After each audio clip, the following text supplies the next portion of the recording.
అత్యంత బాధాకర విషయం, అత్యంత శోచమైన వైసీపీ నాయకులు ఎంత దిగజారిపోయారంటే శవాల మీద చిల్లర ఏరుకుంటారు, శవాల మీద పేలాలు ఏరుకుంటారు.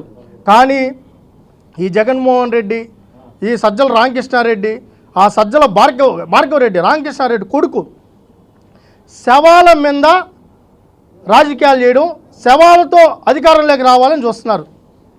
అంతకుముందు ఎలక్షన్లో బాబాయిని వేసేశారు, దానికి నారాసుర రక్త చరిత్రని పేరు పెట్టారు.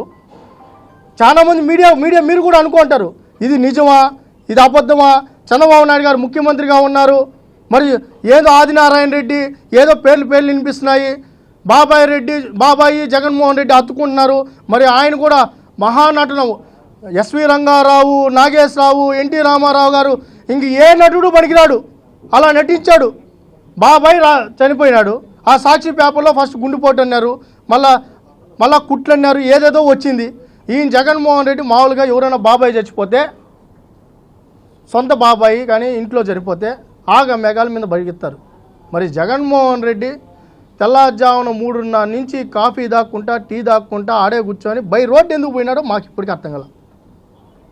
సాయంత్రానికి చేరుకున్నారు, సాయంత్రానికి అన్నీ చక్కబెట్టుకొని ఆయన ఆ రోజు ప్రెస్ మీట్లో చెప్తా చంద్రబాబు నాయుడు గారే దీన్ని చేయించారు, ప్రజలంతా గమనించాలి, మా బాబాయిని చంపేశారు అని మామూలుగా పొల్లాడి ఏడ్చాడు. ఆయన పొల్లాడి ఆడ వివేకానంద రెడ్డి గారి బాడీ ముందర ఈ పక్కి ఆ పక్కి తిరిగి జనాలకి నిజమేమో ఆ జగన్మోహన్ రెడ్డి పాపం వాళ్ళ బాబాయ్ చచ్చిపోతే బాధపడుతున్నాడు, ఆ మొహాన్ని చూసి నిజంగానే అందరూ నిజం అనుకున్నారు.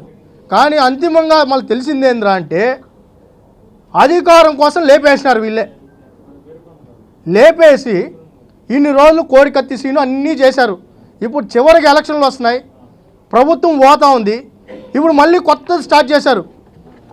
గీతాంజలి,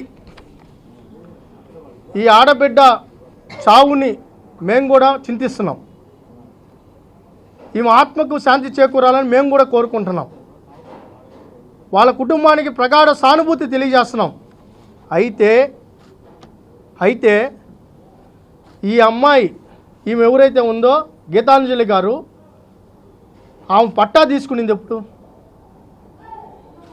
ఆమె వీడియో తీసుకునింది ఎప్పుడు, బయట వచ్చింది ఎప్పుడు? జగన్మోహన్ రెడ్డి అఫిషియల్ పేజ్, వైఎస్ఆర్సీపీ ఇది అఫిషియల్ పేజ్. ఆ అఫిషియల్ పేజ్లో ఆమె వీడియో బయట పెట్టింది ఈ రోజు నుంచి వెనక్కి తిరిగి చూస్తే 6 రోజులు, అంటే 8వ తారీఖు. 8వ తారీఖు ఆమె వీడియోని వాళ్ళ పేజ్లో వాళ్ళే అప్లోడ్ చేశారు. ఏమని? వైఎస్ఆర్సీపీ స్టార్ క్యాంపెయినర్ వాళ్ళు అప్లై చేశారు. వాళ్ళే వీడియో అప్లోడ్ చేసి ఆమె సంబంధించిన ఆమె మాట్లాడిన వీడియో తీసుకునేది పట్టా, ఇంటి పట్టా, కానీ మాట్లాడింది అమ్మఒడి. సరే ఏం మాట్లాడిందో పక్కన పెడదాం, మాట్లాడించుకున్నారు. సజ్జల భార్గవరెడ్డి దీని అంతా మొత్తం వెనక నుంచి నడిపాడు, ఆమెతో వాయిస్ ఇప్పించాడు, వీడియో రికార్డ్ చేశారు. రికార్డ్ చేసిన వీడియో వాళ్ళ అఫిషియల్ పేజ్లో పోస్ట్ చేసింది ఎప్పుడు? 8వ తారీఖు పోస్ట్ చేస్తే దాని మీద ఆమె ఇన్సిడెంట్ జరిగింది ఎప్పుడు? 7వ తారీఖు ఇన్సిడెంట్ జరిగింది డాక్టర్స్ సంబంధించి. దాని మీద తెలుగుదేశం పార్టీ స్పందించింది మార్చి 10వ తారీఖు. తెలుగుదేశం వీళ్ళు చెప్పుకుంటున్న కాల్డ్ ఎవరైతే మా సోషల్ మీడియా అని చెప్తున్నారో స్పందించింది 10వ తారీఖు. స్పందించింది 10వ తారీఖు అయితే వాళ్ళ యొక్క సంబంధించి డాక్టర్ రిపోర్ట్ ఏదైతే ఉందో 7వ తారీఖు జరిగింది, రైలు యాక్సిడెంట్ జరిగింది 7వ తారీఖు, అండ్ రిపోర్టింగ్ 11వ తారీఖు. డాక్టరు కంప్లైంట్ చేశాడు. డాక్టర్ కంప్లైంట్ చేస్తే ఆధారాలతో ఉన్నాయి, మొత్తం వాళ్ళు ఎఫ్ఐఆర్ కట్టింది, చేసింది, ఏమైంది, యాక్సిడెంట్ ఎలా అయింది మొత్తం ఆ రిపోర్ట్లో ఉంది. ఈ 2 రోజుల నుంచి ఎలా పడితే అలా ఆమె చావు కారణం తెలుగుదేశం పార్టీ సోషల్ మీడియా, ఆమెకు చావు కారణం తెలుగుదేశం పార్టీ సానుభూతి పరులు అన్నారు. ఆమెకు చావు కారణం సజ్జల భార్గవరెడ్డి. మేము చెప్తున్నాం, విచారణ చేయండి. నేను ఎస్పీ గారు మాట్లాడుతూ అసలు సంబంధం లేకుండా మాట్లాడారు ఎస్పీ గారు. మేము ఎస్పీ గారిని రిక్వెస్ట్ చేస్తున్నాం, సార్ ఇన్సిడెంట్ జరిగింది ఎప్పుడు, ఆ వీడియో అప్లోడ్ చేసింది ఎప్పుడు, అసలు వీడియోనే అప్లోడ్ చేయకుండా ఆమె మాట్లాడింది మాకు తెలియకుండా ఆమె సోషల్ మీడియాకి బాధింపబడి ట్రైన్ సంఘటన జరిగింది ఎలా చెప్తారు? దాని మీద విచారణ చేయండి. ఇన్సిడెంట్ జరిగింది ఎప్పుడు, వీడియో అప్లోడ్ చేసింది ఎప్పుడు, దాని మీద స్పందించింది ఎప్పుడు? సంబంధం లేకుండా ఈ తెలుగుదేశం పార్టీ సోషల్ మీడియాలో స్పందన బట్టి ఆమె ఇన్సిడెంట్ జరిగిందని చెప్పి ఎంత దొంగ మాటలండి, ఎంత నీచం. చావును కూడా రాజకీయాలకు వాడుకుంటారా? అసలు చంపిందే మీరు. మేము ఆరోపిస్తున్నాం, ఇది వాస్తవం కాదు, పోలీస్ డిపార్ట్మెంట్ కూడా తేల్చాలి. అసలు ట్రైను యాక్సిడెంట్ చేయించిందే భార్గవ్ రెడ్డి, ఆమె వీడియో రికార్డ్ చేసింది సజ్జల భార్గవ్ రెడ్డి. ఆమెతో ఉన్న ఇద్దరు ఎవరు? ఆమె ఎందుకు తాడేపల్లి సోషల్ మీడియా ఆఫీస్కి వెళ్ళింది? ఆమెతో ఫోన్ ఎవరు మాట్లాడారు? ఆమె కాల్ రికార్డ్స్ కానీ వాయిస్ రికార్డులు కానీ, అదేవిధంగా రైల్వే స్టేషన్లో సీసీ ఫుటేజ్ ఎందుకు బయట పెట్టడం లేదు? మేము అడుగుతున్నాం సూటిగా, రైల్వే స్టేషన్ సీసీ ఫుటేజ్ బయట పెట్టండి.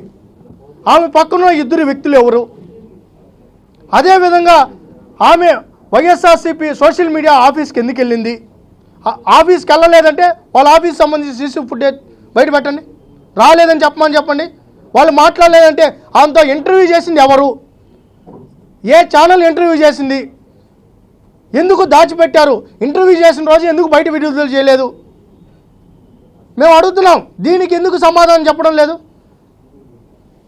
ఈ చావులకు సంబంధించి ఒకటి పేటెంట్ హక్కు అయితే ఎవ్వరికి లేదండి, ఒక్క వైఎస్ఆర్సీపీకే ఉంది.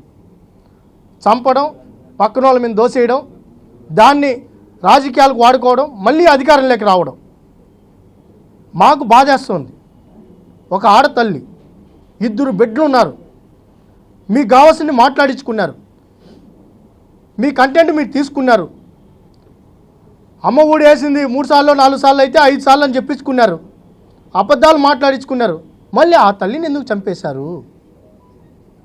ఇద్దరు చిన్న బిడ్డలు ఉన్నారే, మరి ఎందుకు? మేము అడుగుతున్నాం సూటిగా, తెలుగు యువత పక్షాన మేము అడుగుతున్నాం, ఆ చావు కారణం ఎవరు? దీని వెనకాల ఎవరున్నారు? దాని మీద నిగ్గు తేల్చండి. ఎందుకు పోలీస్ కంప్లైంట్ ఇవ్వలేదు? డాక్టర్ ఎందుకు కంప్లైంట్ చేశాడు? వాళ్ళు ఎందుకు దాని మీద కుటుంబ సభ్యుల మీద ఎందుకు కంప్లైంట్ ఇప్పించలేదు? ఆమె ఎన్ని గంటలకు బయలుదేరింది? ఎక్కడికి వెళ్ళింది? ఎవరు పిలుచుకెళ్ళారు? ఎందుకు యాక్సిడెంట్కి గురైంది? యాక్సిడెంట్ అని ఎందుకు చెప్తున్నారు? అంతకుముందు కూడా బాబాయ్ విషయంలో అట్టే చెప్పారు. ఉదయం వరకు గుండెపోటు అన్నారు, తర్వాత రక్త గాయాలన్నారు, చివరికి చూస్తే గొడ్డల పోటు అన్నారు, చివరికి చూస్తే మళ్ళీ చంద్రబాబు నాయుడు గారికి ఆ గొడ్డలకి సంబంధం పెట్టారు. అంతిమంగా మళ్ళీ ఈయన ముఖ్యమంత్రి అయ్యారు. ఈ 4 సంవత్సరాల 10 నెలల్లో ఆ గొడ్డలి బుద్ధి చంపినోడు ఎవడు? వీళ్ళ దగ్గరే కదా పవర్ ఉండేది. ఏదేదో కేసుల్ని, దేశ విదేశాల్లో ఉన్న కేసులను కూడా తెచ్చి తోతున్నారే, ఎవరోనో పట్టుకొని వచ్చారే, సంబంధం లేని చంద్రబాబు నాయుడు గారిని జైలుకు పంపించారే. మరి సొంత బాబాయిని లేపేసిన వ్యక్తిని ఎందుకు పట్టుకోలేకపోయారయ్యా? పెద్ద పోటుగాడు కదా, సింహం బిడ్డ, పులి బిడ్డ. ఈయన రాజశేఖర రెడ్డి బిడ్డ అని మటుకు ఎవరు చెప్పరు. పులి బిడ్డ, సింహం బిడ్డ, ఆ బిడ్డ పాటలు కూడా రాయించుకున్నారు. మళ్ళీ సింహము పులులు ఎందుకు సొంత బాబాయిని చంపేసిన వ్యక్తి పేరు బయట పెట్టలేదు? అవినాష్ రెడ్డిని ఎందుకు కాపాడుతున్నారు? సిబిఐ మామూలుగా ఎక్కడికి పోయినా సిబిఐ ఎవరినైనా పట్టుకొని పోతుంది, ముఖ్యమంత్రులు కూడా పట్టుకొని వెళ్ళిపోతా ఉంది. మరి అవినాష్ రెడ్డిని ఎందుకు పట్టుకొని పోలేకపోయారు? వాళ్ళ మీద ఎందుకు కేసులు పెట్టారు? పోలీసులను ఎందుకు వాడుకున్నారు? చంద్రబాబు నాయుడు గారిని Z+ కేటగిరీలో ఉన్న చంద్రబాబు నాయుడు గారిని జైలు పంపించిన శక్తి ఉన్న మీకు ఒక సాధారణమైన ఎంపీ బాబాయిని చంపేశాడు, అవినీతి ఆరోపణలు ఉన్నాయి, అతన్ని ఈ రాష్ట్రం నుంచి ఎందుకు తెచ్చి సిబిఐ అరెస్ట్ చేయలేకపోయింది? కాబట్టి మేము కూడా ఈ చావు కారణాలు నిగ్గు తేల్చాలి. ఎస్పీ గారు అధికార పార్టీకి లొంగి ఏదో సోషల్ మీడియాలో అని చెప్పి మీరు కూడా మాట్లాడండి. ఐపీఎస్లు అంటే మాకు గౌరవం ఉంది, పోలీస్ యంత్రాంగం మీద మాకు గౌరవం ఉంది. ఇప్పటికైనా ఎలక్షన్ కోడ్ వస్తుంది, ఇంక జగన్మోహన్ రెడ్డికి భయపడాల్సిన పనిలా. వచ్చే తెలుగుదేశం పార్టీ, జనసేన, బీజేపీ కూటమి 163 సీట్లతో అధికారంలోకి వస్తున్నాం. అయిపోయింది జగన్ కథ. ఇప్పటికైనా ఈ ఒక్క రోజుకి 2 రోజులకి మీరు భయపడాల్సిన పని లేదు. వీళ్ళు ఏం పొడిసేదేమీ లేదు, వీళ్ళు చేయగలిగింది ఏమీ లేదు. మనుషులను చంపేసే వాళ్ళకి మీరు భయపడతారేమో కానీ తెలుగుదేశం పార్టీ భయపడదు. వీటి మీద కూడా మేము కూడా వాస్తవాలు బయట పెట్టాం.